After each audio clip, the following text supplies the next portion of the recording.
নমস্কার বন্ধুরা, এই চ্যানেলে আরেকটি পর্বে তোমাদের সবাইকে স্বাগতম। তো বন্ধুরা, তোমরা কেমন আছো? আশা করি দেশ কিংবা দেশের বাইরে যে যেখান থেকে আমার এই ভিডিওটা দেখছো তারা সবাই ভালো আছো এবং সুস্থ আছো। তো বন্ধুরা, প্রতিদিনের কাজগুলো যদি আমরা কিছু টিপস ফলো করে কাজগুলো করি তাহলে কিন্তু আমাদের নিজেদের জন্য কিছুটা সময় বের করতে পারি এবং সংসারে কিছু টাকা আয়ও হয়। তো তারই কিছু জানা অজানা টিপস নিয়ে চলে এসেছি এবং সাথে নিয়ে এসেছি নতুন একটি ধাঁধা। তো চলো বন্ধুরা, দেরি না করে টিপসগুলো দেখে ফেলি এবং ধাঁধার উত্তরটি যদি জানা থাকে তাহলে অবশ্যই কমেন্ট করে জানিয়ে দিও। বন্ধুরা, চশমা তো আমরা সবাই পরি। সবাই বলতে বাড়িতে প্রত্যেক কেউ না কেউ বাড়িতে একজন চশমা পরেই থাকে। তো আমাদের এই চশমাগুলো পরার সময় কি হয় যে চশমার যে নাকের দু সাইডে এই জায়গাটার মধ্যে একটা স্পট পড়ে যায়, দাগ হয়ে যায়, তখন কিন্তু আমাদের দেখতেও ভালো লাগে না। আর এরকম হলে কিন্তু আমাদের ব্যথাও করে। তো কিভাবে চশমাটাকে আমরা টাকা ছাড়াই ঘরের মধ্যে একটু বুদ্ধি খাটিয়ে চশমাটাকে ঠিক করে নিতে পারি তারই একটি ছোট টিপস তোমাদের কাছে শেয়ার করছি। আশা করি তোমাদের ভালো লাগবে। তো এর জন্য কি করতে হবে বন্ধুরা, এর জন্য নিয়ে নিতে হবে টিপ। তো এখানে যে কোনো টিপ নিতে পারো।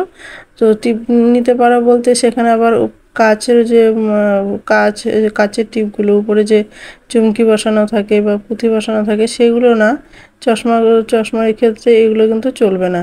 তো এই ধরনের টিপগুলো বা নর্মাল যে টিপগুলো হয় সেই টিপগুলো যদি এরকম করে বসিয়ে দেওয়া যায় তাহলে কিন্তু যেই জায়গাটার মধ্যে আমাদের নাকের মধ্যে চাপ লেগে যায় সেই জায়গাটা যদি এরকম করে চশমার মধ্যে বসিয়ে দেওয়া যায় তাহলে কিন্তু চশমার মধ্যে যে চাপ করে বসে যে একটা দাগ হবে সেই দাগটাও কিন্তু আর হবে না, আর কালো কিন্তু স্পটটাও হবে না।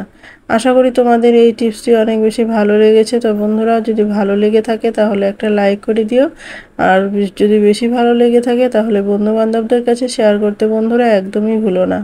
আর দেশের কোন কোন জায়গা থেকে আমার এই ভিডিওটা দেখছো তা যদি কমেন্ট করে জানাও তাহলে আমি বুঝতে পারতাম দেশের কোন কোন জায়গায় আমার বন্ধুরা রয়েছে। তো দেখো, ঠিক এইভাবেই লাগাতে হবে, তাহলে কিন্তু তোমাদের খুবই উপকার হবে। চলো তাহলে আমরা পরবর্তী টিপসটা দেখে নেই। তো বন্ধুরা, আমরা যখন সিঁদুর পরি, সিঁদুরগুলো পরার পরে কি হয়, যখন আমরা কপালে সিঁদুর লাগাই, সে গরমের দিনেই হোক ঠান্ডার দিনেই হোক, যখন আমরা এই লিকুইড সিঁদুরটা না, যখন এরকম গুঁড়ো সিঁদুরটা লাগাই তখন কিন্তু এই সিঁদুরগুলো উড়ে সারা কপাল ছড়িয়ে যায় বা সিঁদুর থেকে সারা মুখের মধ্যে ছড়িয়ে যায়, কপালের থেকেও ছড়িয়ে যায়। তো কিভাবে করলে আমাদের সিঁথিতে বা কপালের মধ্যে সিঁদুরটা দিলে আমাদের এগুলো ছড়াবে না, তারই একটি ছোট টিপস তোমাদের কাছে শেয়ার করছি, যেটা করলে কিন্তু তোমাদের আর কোনো রকমই অসুবিধা হবে না। এর জন্য কি করতে হবে, ভ্যাসলিন নিয়ে নিতে হবে। তো দেখো, একটু ভ্যাসলিন লাগিয়ে দিলাম, তারপর আমি এখানে লাগিয়ে দিচ্ছি সিঁদুর লাগানোর পরে দেখো কালারটাও কিন্তু সিঁদুরের কালারটাও খুব সুন্দর হয়েছে এবং যে সিঁদুর যে ছড়ে পড়ে যাবে, উড়ে পড়ে যাবে সেটাও কিন্তু হবে না, হাত লেগে যে চট করে এলোমেলো হয়ে যাবে সেটাও কিন্তু হবে না, খুব সুন্দরভাবে কপালের মধ্যে থাকবে। এটা কিন্তু দীর্ঘ সময় ধরে কিন্তু এটা তোমরা কপালের মধ্যে থাকবে, নষ্ট হবে না। আশা করি তোমাদের এই টিপসটি অনেক বেশি ভালো লেগেছে। তো বন্ধুরা, ভালো লাগলে একটা লাইক করে দিও। তো চলো বন্ধুরা, তাহলে আমরা পরবর্তী টিপসটা দেখে নেই। বন্ধুরা, আমাদের ঘরে যখন আমরা এরকম সবজি বানাই, পটল বলো আলু বলো, তখন আমরা এরকম করে পটলটাই বেশিরভাগটা পটলের ক্ষেত্রে এরকম পটল ঝিঙে এগুলোর ক্ষেত্রেই বলছি আমি, আলু না ঠিক, কিন্তু পটল আর ঝিঙেটার কথা বলছি। এই ধরনের সবজিগুলো যেগুলো আপনাদের এরকম করে ছুলতে হয়, উপরে খোসাটাকে ছাড়িয়ে নিতে হয়। তো দেখো, এইভাবে খোসা ছাড়াতে গেলে কিন্তু আমাদের অনেকটা পটল কিন্তু নষ্ট হয়, অনেকটা সবজি নষ্ট হয়ে যায়। সবজিটা নষ্ট হলে কিন্তু দেখো, এখন বর্তমানে যে সবজির দাম, এতটা সবজি নষ্ট হলে কিন্তু আমাদের অনেক ক্ষতি হয়, তাই না বলো? তো এইভাবে দেখো, এইভাবে কাটলে কিন্তু আমাদের অনেকটা সবজি নষ্ট হয়ে যায়। তো কিভাবে কাটলে পরে আমাদের, কিভাবে কাজটা করলে আমাদের সবজিটা নষ্ট হবে না, তারই একটি ছোট টিপস তোমাদের কাছে শেয়ার করছি। তো যেটা দেখলে তোমাদের ভালো লাগবে আশা করি। তো দেখো, এইভাবে করে অনেক সবজি নষ্ট হয়ে গেল। এভাবে করে করে কিন্তু আমাদের অনেকগুলো যে কোনো সবজি, সে ঝিঙে বলো পটলই বলো, তো এরকম ধরনের সবজিগুলো কিন্তু নষ্ট হয়। তো কিভাবে করলে নষ্ট হবে না, তো দেখো, এর জন্য নিতে হবে ওষুধের যে ঢাকনাগুলো রয়েছে না, এরকম টিনের যে ঢাকনাগুলো হয়, সেই ঢাকনাগুলো দিয়ে খুব সহজেই কিন্তু আমরা পটলের খোসাগুলো ছাড়িয়ে নিতে পারি। খুব অল্প সময়ের মধ্যে পটলের খোসাগুলো ছাড়ানো যাবে। তারপরে কি করে দেখো, একদম কিন্তু উপরে যে চামড়াগুলো শুধু হালকা করে উঠে আসছে, এভাবে কিন্তু পটল আমাদের এক ফোঁটাও নষ্ট হচ্ছে না। সবজি যদি এরকম নষ্ট না হয় তাহলে মনটাও কিন্তু ভালো লাগে, কেননা যেহেতু অনেক টাকা দাম জিনিসগুলোর, আর আমাদের 1 টাকা 1 টাকা করেই তো অনেক টাকা জমে, তাই না বলো? আমরা এইভাবে সংসারে যদি মহিলারাই যদি আমরা কিছু টাকা এইভাবে সঞ্চয় করি তাহলে কিন্তু মন্দ হয় না। তো দেখো এইভাবে করে খুব সহজে অল্প সময়ের মধ্যে পটলের খোসাগুলো ছাড়িয়ে নেওয়া যায়। তারপর তোমরা এই পটলটাকে যে কোনো জিনিসে ব্যবহার করতে পারো, কোনো রকমই অসুবিধা হবে না। আশা করি তোমাদের এই টিপসটি অনেক বেশি ভালো লেগেছে। তো বন্ধুরা, ভালো লাগলে একটা লাইক করে দিও, আর বন্ধু বান্ধবদের কাছে শেয়ার করতে ভুলো না, আর পরিবারের সাথেও শেয়ার করতে ভুলো না বন্ধুরা। তো চলো আমরা পরবর্তী টিপসটা দেখে নিই।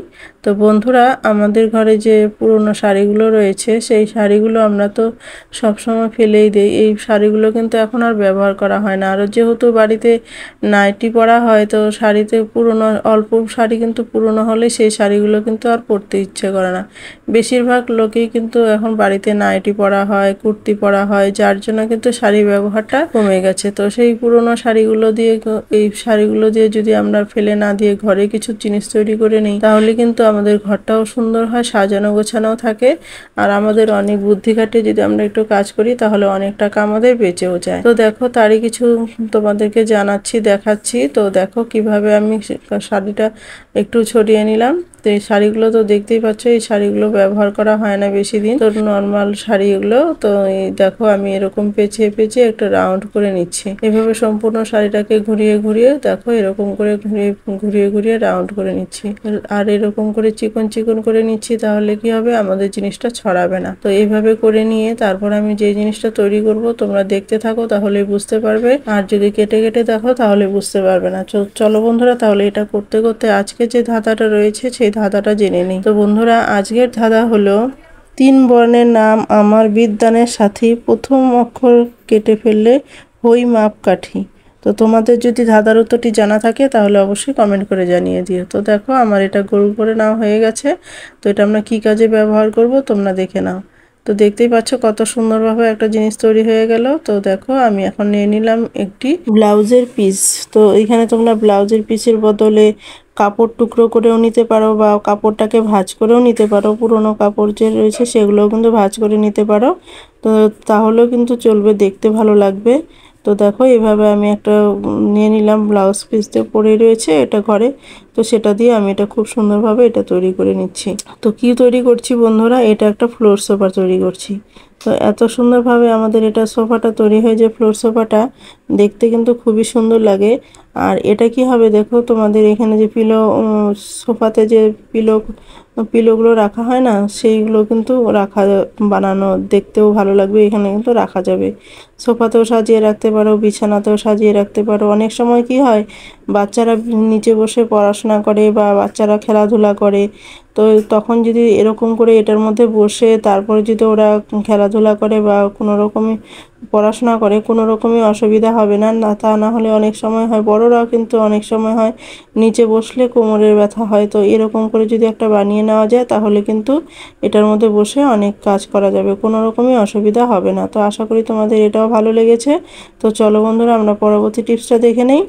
তো বন্ধুরা, আমাদের যে ঘরে আরও 2টো শাড়ি রয়েছে, তো এই 2টো শাড়ি দিয়ে আমি তোমাদেরকে আরেকটা করে দেখাচ্ছি। দেখো কিভাবে আমি জিনিসটাকে তৈরি করি। তো দেখো আমাদের ঘরে যে বালিশের ঢাকনাগুলো হয় না, পুরনো বালিশের ঢাকনাগুলো, সেই বালিশের ঢাকনাগুলো নিয়ে নিচ্ছি। তো এই ঢাকনাগুলো দেখো কিছুদিন আগেই আমি এটাকে নাইটি কেটে তৈরি করেছিলাম, নিজে হাতে তৈরি করেছিলাম, মেশিন ছাড়াই কিন্তু হাতে তৈরি করেছি। তো দেখো এইভাবে আমি একটু বালিশের ঢাকনার মধ্যে এগুলো কিন্তু শাড়িগুলো ঢুকিয়ে দিচ্ছি। এটা আমরা কি তৈরি করে নিচ্ছি তোমরা দেখো। অনেক সময় বাড়িতে গেস্ট আসলে তখন কি হয়, আমাদের বিছানার চাদরেরও অভাব হয় না, তো লেপ তোষক এইগুলোরও কিন্তু অভাব হয় না। অভাব হয় কিসের, বালিশে। তো আমাদের যদি বালিশগুলো যদি ওদেরকে দিয়ে দেই শোয়ার জন্য, তো আমাদের তো ঘুমানোর জন্য কিছু দরকার হয়, তখন আমরা মাথায় আসে না যে আমরা কি ব্যবহার করব, কি ব্যবহার করলে আমরা একটু আরামে ঘুমাতে পারবো। তো দেখো এরকম করে যদি আমরা এরকম এরকম করে যদি একটা বালিশের কভারের মধ্যে এরকম করে শাড়িগুলো রেখে দেই তাহলে খুব সুন্দর নরম একটা বালিশ আমাদের তৈরি হবে। এতে কি হবে, আমাদের ঘুমটাও ভালো হবে আর কিন্তু জিনিসটাও কিন্তু খুব সুন্দর হবে। আশা করি তোমাদের এটাও ভালো লেগেছে। তো ভালো লাগলে লাইক কমেন্ট শেয়ার করে দিও। আর এই ভিডিওতে যদি কেউ নতুন হয়ে থাকো তাহলে সাবস্ক্রাইব করে আমার পাশে থেকো এরকম নিত্য নতুন ভিডিও পাওয়ার জন্য। তো বন্ধুরা, তোমরা সবাই ভালো থেকো, সুস্থ থেকো, এই কামনাই করি ঈশ্বরের কাছে। আজ এই পর্যন্ত, দেখা হবে নেক্সট ভিডিওতে। কেমন?